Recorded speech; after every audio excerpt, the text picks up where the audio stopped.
Students, welcome back to physics. We see the next part, that is part C of characteristics of sound. Now there are three characteristics by which you can distinguish one person's voice from the other, or you can distinguish one sound from another sound. The three characteristics is, one is loudness or intensity. So now loudness and intensity is different quantities. We will see why it is different, but at the same time they are related. The one is loudness or intensity, second is pitch or shrillness of sound, and third is quality or timbre. So you may get a 2-mark question just telling you to mention the three characteristics by which you can distinguish one sound from another. The answer is only this much, that is number 1 loudness, number 2 pitch or shrillness, and number 3 quality or timbre. So these are the three characteristics of sound by which you can distinguish one sound from the other. So now what is loudness? Loudness, of course, you can easily understand the meaning of loudness. Loud sound means high amplitude sound. I had already told this when I had shown you the technical terms related with the wave. You have amplitude, that is maximum displacement of the wave from the mean position, on either side of the mean position. So greater amplitude means louder sound. Will louder sound travel faster? No. Sound travels at the same speed, whether it is soft sound, whether it's a whisper, or whether it's a very loud sound. Only the thing, loud sound will travel greater distance, doesn't travel faster. The second is pitch or shrillness. Pitch or shrillness is nothing but, if you see, generally women have a shriller sound. Small children have a shriller sound. At this age, usually 14-15 years, the boy's voice will change and it will become a man's voice. You will see the difference in the voice. Someone very squeaky sound and shrill sound of a child changes. So that is the pitch or shrillness. It depends on the frequency. High frequency means high pitch. High frequency means less wavelength. So high frequency or less wavelength means high pitch. And the third is quality or timbre. For example, when you would have so many friends, when one friend speaks on the phone also, where you can't, when let's say you're not even doing a video call, but you're just doing a phone call, you can make out from the person's voice that this is so and so calling you. That is because of the nature of the waveform. The waveform from my vocal cord, the sound that comes out is slightly different from someone else's vocal cord and a third person's. Similarly, if someone is playing the drum and someone else is playing the guitar, you can easily make out that two different instruments are being played. That is because the nature of the waveform is different. So first is amplitude, second is frequency, and third is waveform. But when we ask you three characteristics, don't let amplitude, frequency and waveform, they are factors on which these three factors depend. The three characteristics by which two sounds could be distinguished from one another are loudness, pitch or shrillness, and quality or timbre. So now first we will see the first characteristics. Usually from this part of the chapter, maybe a 2 or 4 mark question is asked in the boards. As I told you, sound comes for 10 marks in section 2, one full question including sub-questions, and in section 1 it may come for 4 marks. So this topic including sounds, usually 1 or 2 sounds of sound are asked. Mostly 1 in section 2 and maybe 1 in section 1, if at all, other than theory, even numerical is asked in section 1.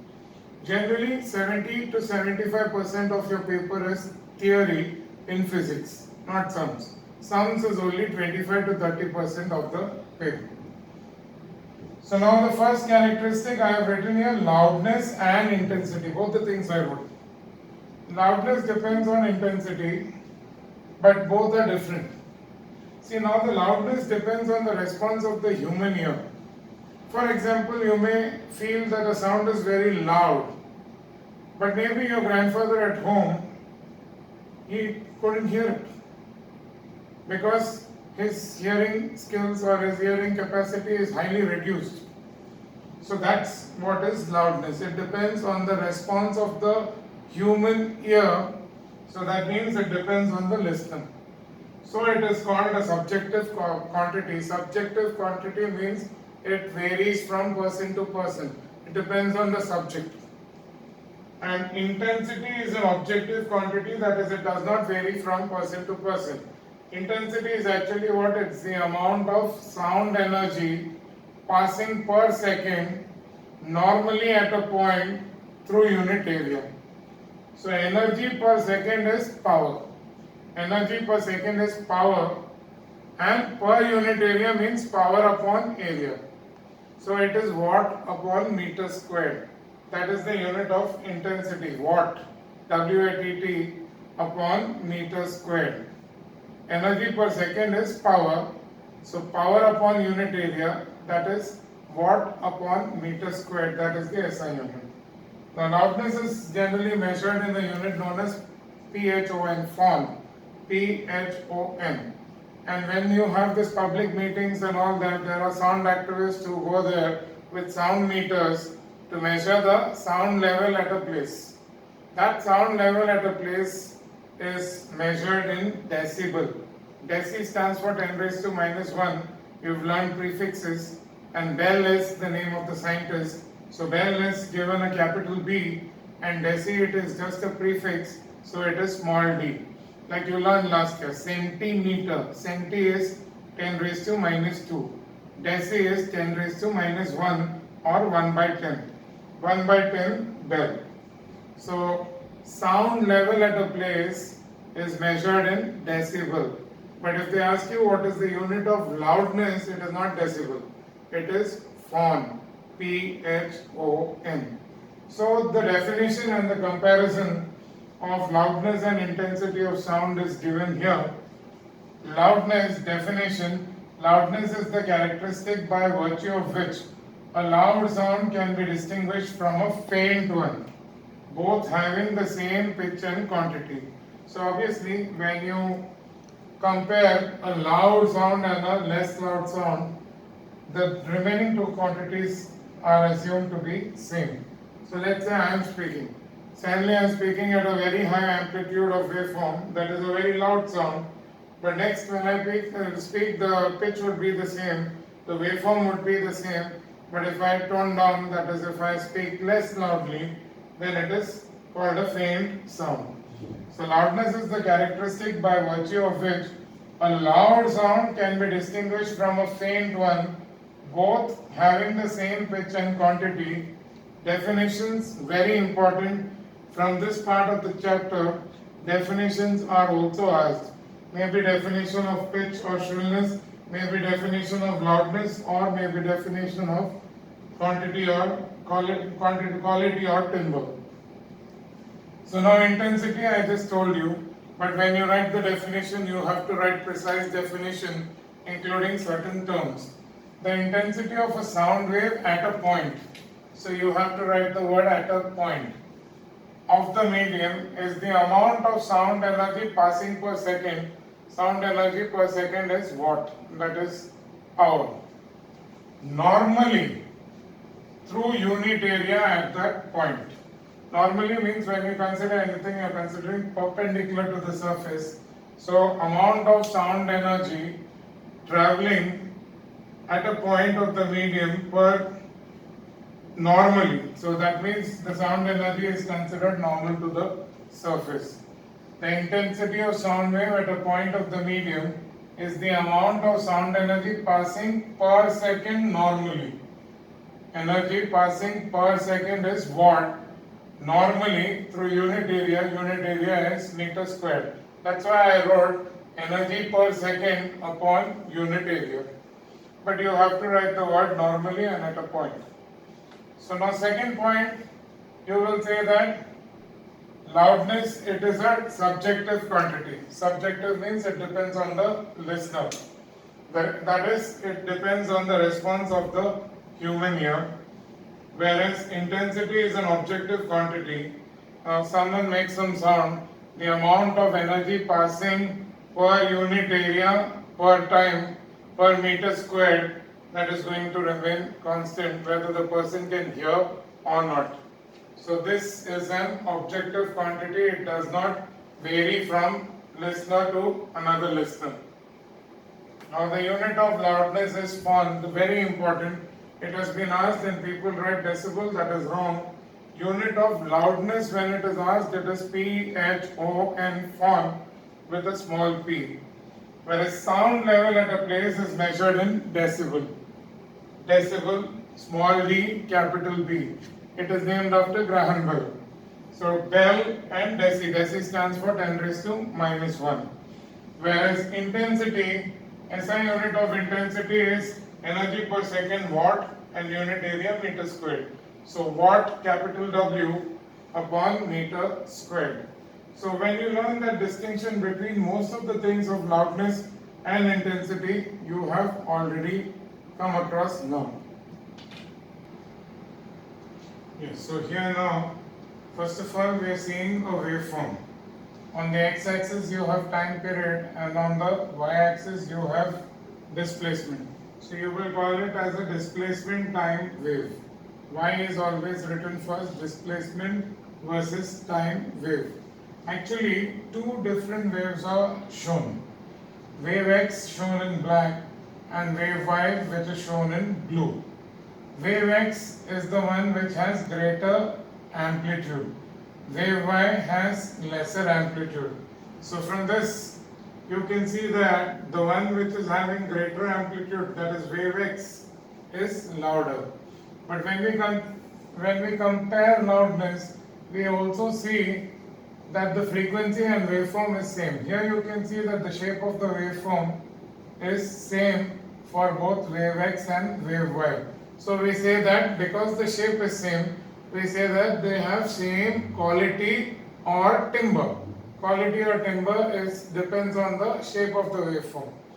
Now, even the frequency is same because both of them, what is the time period? Time taken for one complete wave, whether it is the smaller wave y or the one with the bigger amplitude x, both of them have the same time period of 0.4. Why 0.4? One crest and one trough is one wave.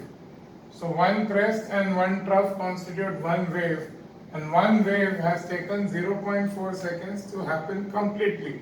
So starting from a position there, it's going up, then it reaches the crest, then it comes down, becomes 0 amplitude, then it becomes maximum in the other direction, that is the trough.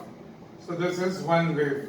So one wave is having the same time period, so 0.4 is the time period, so therefore you will get both the waves have the same frequency, and to find the frequency you will say frequency is 1 upon time period. So frequency is 1 upon 0.4 or 2.5 Hertz. 10 by 4, that is 2.5 Hertz. Both the waves have the same frequency and quality. But because one is bigger than the other in amplitude, wave x is louder. So you have a relation, intensity of sound is directly proportional to the square of the amplitude. So intensity is proportional to the square of the amplitude. So purposely when I was doing the waveform and when I was doing the sums of sound, there are 2 or 3 questions which I have not done. That I have kept it for doing when I am explaining that part of the chapter.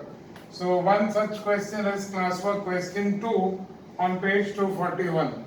You are given that the ratio of the amplitudes of two sounds is 4:9 and you are asked to find the ratio of the intensities of those two sounds. Intensity is directly proportional to the square of the amplitude. So let's say the ratio of the intensity is I1 is to I2. So I1 upon I2 is A1 squared, A1 upon A2 the whole squared. So 4 by 9, which is already given, the whole squared. So ratio of intensity will be 16 is to 81. 16 is to 81. So that would be the ratio of the intensity because intensity is directly proportional to square of amplitude. So that's how you have to do question 2. Please note all this down in your long books. So now factors affecting the loudness of sound. There are 5 factors on which the loudness of sound depends. So first is amplitude. So amplitude of the wave loudness is directly proportional to the square of the amplitude. This you had seen in the previous example also. This happens because if you have a wave which is louder, that is greater amplitude, then more energy in the surroundings is set into vibrations. So because of that, greater amount of energy will reach the eardrum of the person. So this is because if a wave has greater amplitude, then it will send greater energy, and so greater energy is received by the eardrum and louder sound is heard. Our second factor is distance from the source of sound. So intensity or loudness is inversely proportional to the square of the distance from the source of sound. It's inversely proportional to not just distance, square of the distance. So you know that, let's say that an explosion is taking place outside some place, a person who is very close to the explosion will feel very irritated because the sound would be very loud. But someone who is standing maybe 300 meters or 500 meters away, those people will not hear that explosion to such a great extent. The intensity or loudness has decreased. The loudness has decreased because the distance of those observers from the source of sound has increased. So that is why the intensity of sound decreases. The person who is 300 meters away will hear some sound. The person who is 500 meters away will hear very faint sound. And maybe someone who is a kilometer away won't even hear the sound. Because as the wave travels in the medium, that is in the surrounding air, there is going to be damping. And because there is damping, the amplitude of the wave goes on decreasing with time. So what happens is that when the wave travels further and further away, when it crosses a certain distance, there would be no amplitude. Amplitude would be zero, and so that sound will not be heard at such places. So intensity is inversely proportional to the square of the distance of the observer from the source of sound. Now surface area of a vibrating body. So now this is important because again you have, if this was not important, then you would have all the drums made of the same size. You have some big drums, you have smaller drums. The big drums, when you strike it, it produces louder sound because the taunt membrane is bigger and there is more air inside it. So the sound box inside is bigger. So the air inside it is forced to vibrate with greater amplitude. So since greater surface area is there, louder sound is produced. The same reason why in case of all musical stringed instruments like guitar and sitar, you have a sound box below the string. The sound box has air inside, so when you pluck the string, it forces the air inside the sound box to vibrate. And since the volume or area of air inside the sound box is more, louder sound is produced. Otherwise, if you just take an ordinary string and pluck it, you can hardly hear the sound. But the same material, same thickness string, if you pluck it in a guitar, just over the sound box, you will hear a louder sound. This is because the surface area of vibrating body is more. Same thing, if you take a tuning fork and cause it to vibrate, that tuning fork will not produce a very loud sound. But that same tuning fork, you take it and press its stem against the tabletop. The tabletop has a much greater area, and that area is forced to vibrate, so a much louder sound is produced. After that, you have density of the medium. So intensity of sound is directly proportional to the density of the medium. Now whether intensity is asked or loudness is asked, you can write the same factors, it is the same factors. Though actually speaking, intensity and loudness are different because I told you loudness is subjective, it depends on the response of the ear, whereas intensity is watt per meter squared, that is fixed for everyone. But loosely used, intensity and loudness can be used one for the other, though it is different. So density of the medium, intensity is or loudness is directly proportional to the density of the medium. So I had said 5 factors, one more factor is there, that it depends on the presence of resonant objects around you. So if you're speaking with a particular frequency and there is another object which is having the same natural frequency, then that object will vibrate, so the loudness will increase. That object will vibrate in resonance. So if there are resonant objects in the vicinity of the source of sound, then the loudness of sound will increase. I will write it in the next frame, that fifth factor. So here you have the next factor, that is the fifth factor that affects the loudness or intensity of sound, that is the presence of resonant bodies. If there are resonant bodies means a sound having a particular frequency and that object having the same natural frequency as the incoming sound. So in the case of resonant bodies near the vibrating bodies, the loudness of sound will increase. So next is relation between loudness and intensity. Loudness capital L and intensity I. There, practically speaking, loudness is not the same as intensity. Loudness is a sensation, whereas intensity is a measurable quantity. It is measured in watt per meter squared. So the relation, if they ask you to note the relation, then loudness is K log I. Log I means log I to the base 10. If no base is written, it automatically means that the base is 10. L is equal to K log I, where K is the constant of proportionality. You don't have to write anything beyond that. And then sound level at a place is measured in decibel. The sound level, loudness of sound is measured in form, but if you go for a public gathering or a meeting, then the sound level at the place is, you get an instrument to measure that. It is measured in decibel. So the definition of 1 decibel is defined as the increase in the level of loudness when the intensity of sound increases 26%. So in that sound meters which measures in decibel, it has been seen that if there is a 26% increase in the level of intensity of sound, then there is a 1 dB increase in loudness. So 26% increase in intensity of sound will cause 1 dB increase in loudness. So that's the definition of decibel. That definition of decibel is important. The next is, you may be asked to write 3 or 4 instruments or 3 or 4 different sound levels produced by different objects around you. So generally when you are asked objects and the sound level in decibel, maximum sound, if you constantly work as an engineer in aeronautics, that is, if you are near the plane, generally when the takeoff happens, there is a huge sound produced by the engine of the jet. That is around 140 decibel. The police car siren is around 120 decibel.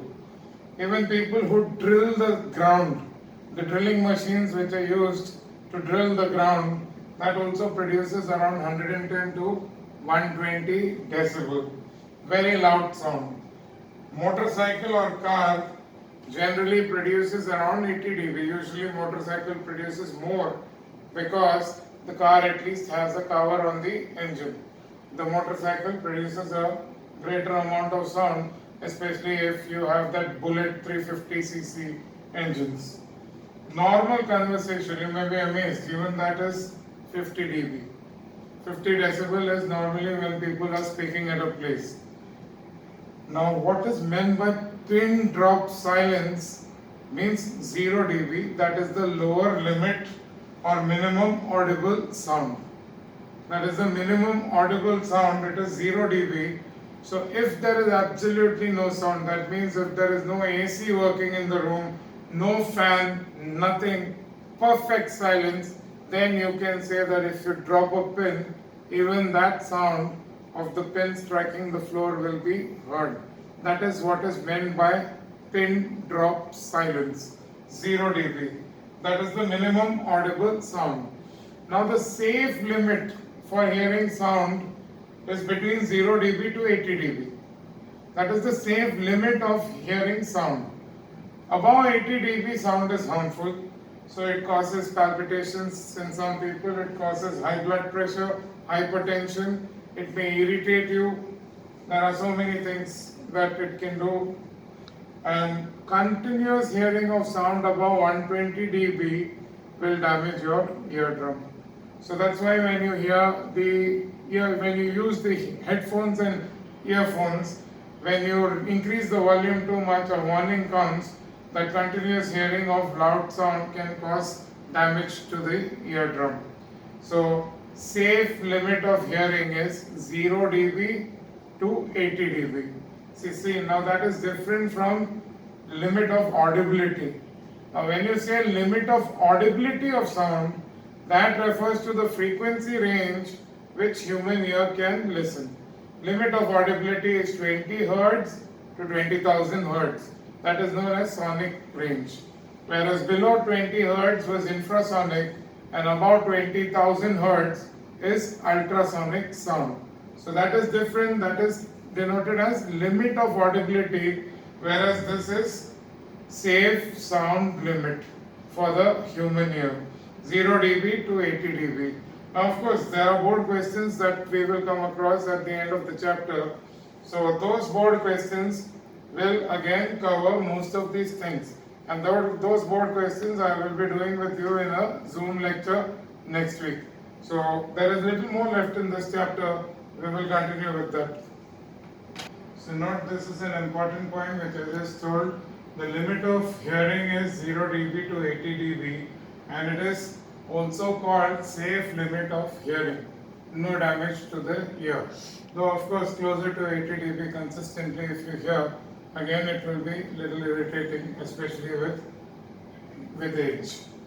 Limit of audibility is different from limit of hearing. It refers to the frequency range which the human ear can listen or hear. It is 20 Hertz to 20,000 Hertz, which is a normal human ear can hear. So now noise pollution. Sometimes they ask you some very basic questions which you can write in your own words. The disturbance produced in the environment due to undesirable, loud and harsh sound of level above 120 dB from loudspeakers, vehicles, etc. is called noise pollution. So undesirable loud sound due to loudspeakers, vehicles, etc. is known as noise pollution. So today what we saw is just the first factors. There are three factors that affect the characteristic of sound. One sound can be distinguished from other. One is loudness or intensity, second is pitch or frequency, and third is quality or timbre. Now out of those factors we saw the first factor, that is loudness or intensity, in detail in today's class. So in the next session we will finish this topic, the theory part and the sums, because in the next session we will see pitch or frequency and quality and timbre, and then I will be doing the Zoom lecture for question and answers of the board questions. With that, sound will get over, and then we will go on to mostly lens or calorimetry. Let's see. So bye.